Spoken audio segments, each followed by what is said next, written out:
dito sa PNP paglilinaw ho natin, siya po ay sa pamahalaang lungsod ng Quezon City. Ang pinuno po ng Head City Department of Public Order and Safety. Retired General San Diego, good afternoon, si Radyoman Lourdes. Magandang hapon, Lourdes. Go ahead. Kumusta ho kayo, sir? Hindi ba kayo tinadtad ng reklamo kahapon at ngayon? Kaugnay sa rally? Dami reklamo. Lahat naman nasagot natin. Pinipilit natin yung maayos lahat. Sir, sandali, teka. Diretsuhin ko na. Sir, mabibigyan ba ng extension? Kasi sino ang magbibigyan ng evaluation kung dapat silang bigyan ng extension sa kanilang hiniinging extension sa rally? Actually, kinukonsider natin pero kailangan yung assessment namin mga 5 p.m. pamaya. Gusto ko makita yung progress ng rally nila ngayon. Kayo rin po ang magbibigay ng assessment? Yeah. Meron kasi kami committee dyan na in charge, law and order cluster members.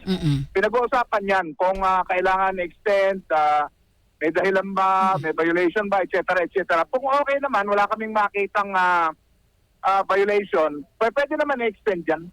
Okay. When we say walang violation, ano ho ba yung mga criteria, ibig sabihin, para humabigyan or ma-extend yung rally?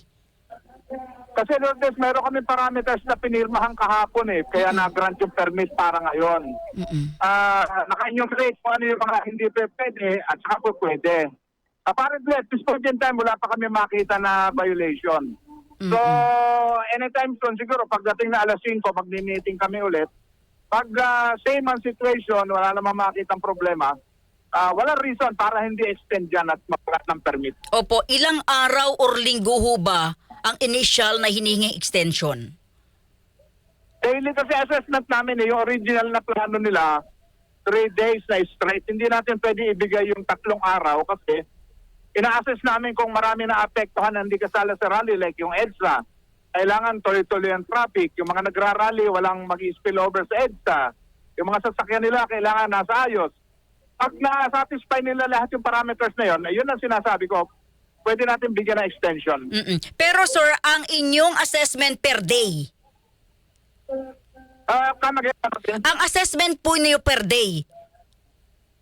Yeah, halos day yun. Halimbawa ngayon, nabigyan natin bukas.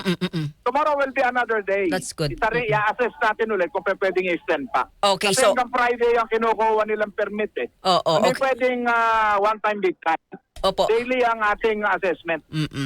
General, kahapon po na nangyari, wala ho bang violation or pwedeng kaharapin yung organizer?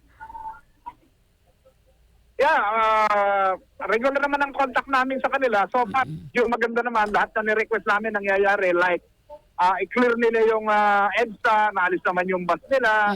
Tuloy-tuloy naman ang traffic natin ngayon, kaliwa at saka kanan ng EDSA. So, at this point in time, very encouraging yung nangyayari at wala akong makitang violation so far. Bakit ho late na po kayo nagbigay ng permit kahapon? Or nabigyan ho ba talaga kahapon o hindi? Actually, wala naman nag-apply ng permit ng maaga, kaya tuloy-tuloy yung rally nila. Kaya sinabi ko hindi na pwedeng mangyari. Actually, advantage sa amin kasi wala kami Lourdes makausap kahapon dahil wala naman nag-apply.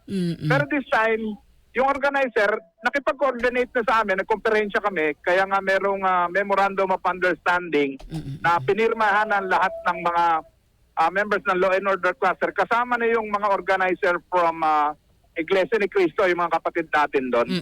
Sir, kasama ho ba yung dapat hindi kayo mag-iiwan ng basura? Come again. Kasama ho ba, General, yung dapat hindi kayo mag-iiwan ng basura? Hindi, kami ang namamahala sa lahat dito. Pati yung basura at katulong naman sila. At alam mo yung mga kapatid natin, organized naman yan, may kanya-kanyang team leader. Kaya medyo maayos naman. So far, wala kami nakitang violation pa nga. So sana hanggang mamaya alas 5, Lourdes, ganyan na situation, then maobliga tayong i-grant yung permit nila. For the next day. Tomorrow morning. Okay. General, ano pong advice sa inyo ni Mayor Joy?